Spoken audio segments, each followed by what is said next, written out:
Don't isolate your triceps in calisthenics if you want skills. A good workout program is supposed to deal with the conflicts of recovery that many exercises can have between each other, while achieving the goals made for it, whether it be muscle or strength, or in the case of calisthenics, relative strength. In other words, skills. In the case of skills, many athletes argue and are in support of a high-frequency program. For example, doing 4 times per week of handstand push-ups will be considered an optimal frequency, or at least better than doing it 2 times per week. If the athlete is very strong, even everyday training will be feasible, although with many caveats. The logic behind this is that through highly frequent training, neuromuscular and joint adaptation is made faster by simply doing it more, compared for example to only doing it once per week. In this case, it will be somewhat similar to playing an instrument. A good program has a selection of exercises and needs a clear goal, otherwise it wouldn't work. You need trade-offs because you can do everything at once. In the case of high frequency, it means that you cannot destroy your muscles or joints every single time, or that you need to be highly moderate about it to be able to do it in the first place. As an example, this could mean doing 4 sets instead of 8 sets, or doing a lighter weight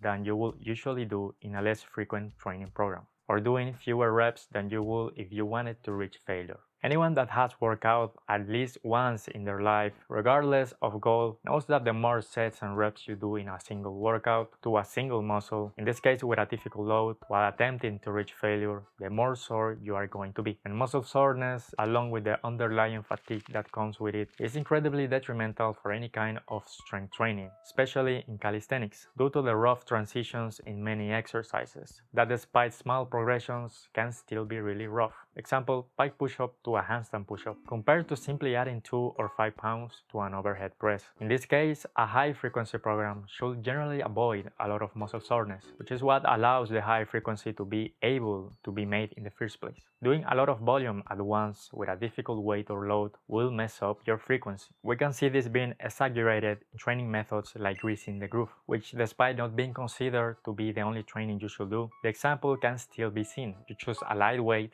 do it every day, which allows for adaptation while not leading to much fatigue. If you do calisthenics and all you care about is skills, you probably already know this to some extent, even intuitively, which makes it so that you don't need to worry about a lot of muscle soreness, because you're probably not isolating muscles as you simply don't care about hypertrophy. But I will say that most people are not entirely focused on only skills or relative strength when we talk about calisthenics. Calisthenics is an ambiguous term. It simply means training or working out with your own body weight. It could mean high volume calisthenics, or skills calisthenics, or weighted calisthenics, or freestyle calisthenics, even hypertrophy with calisthenics, or even gymnastics. I am personally a mediocre hybrid that does high volume, skills, and cares about hypertrophy, which makes me mediocre. Indeed, a jack of all trades is a master of none. And because of my interest in building muscle, I am still interested in isolating muscles, which inevitably affects the frequency I can do skills. And during my suboptimal ways, I have found that the worst possible muscle to isolate if you want to get good at most skills is the triceps. Why not the biceps, or the shoulders, or the chest? Why the triceps? When people talk about the function of muscles, it tends to be only one function.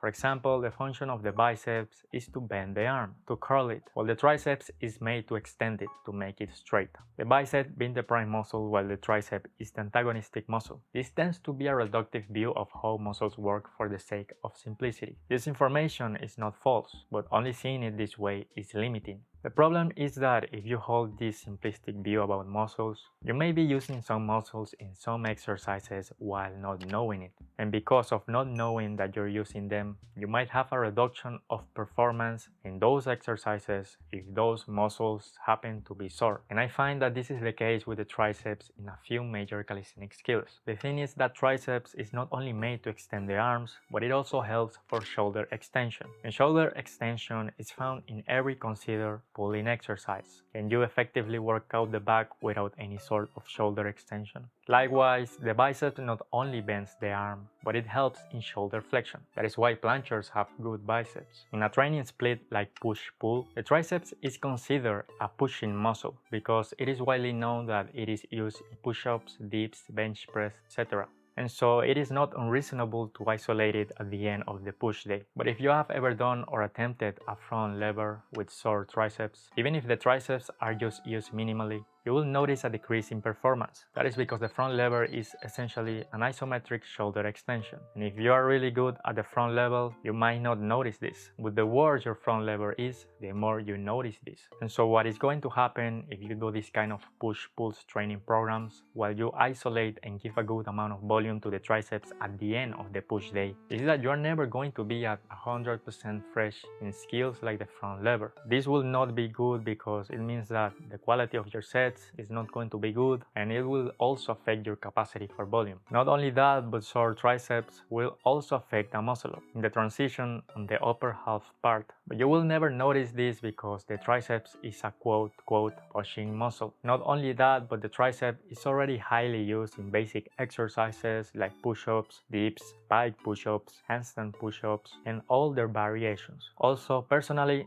the triceps is for me the equivalent of the hamstrings, but in my arms. They tend to take more time to recover than other muscles if I isolate them, similarly like the hamstrings, which only make things worse. This is not to say that you should stop isolating your triceps, although that is a very simple solution, but just to be aware that the triceps is used way more than you might think it is in calisthenics. Some adjustments you can do is simply switching up the push and pull days. By doing the pull day first, you come fresh to the front lever or muscle up, and it really makes a big difference. And personally, even if the triceps is used in the front lever, it never results in a decrease in performance on pushing skills like handstand push-up, unless you do full range of motion front lever pull-ups, at least in my experience. Also, by switching up the push and pull days, you can still isolate the triceps at the end of your push day. You can also reduce the sets and reps on your triceps, or by simply doing upper days, you don't suffer the effects of a sore triceps on a front lever because you work them all together. For example, you wouldn't do a handstand push-up with sore triceps because you already know that it's going to simply affect your workout so much that it is not even worth it. So you will rest until it is not sore. So if you do an upper day, you will wait for your triceps to be fresh, and you could do both muscle ups and handstand push-ups in the same day,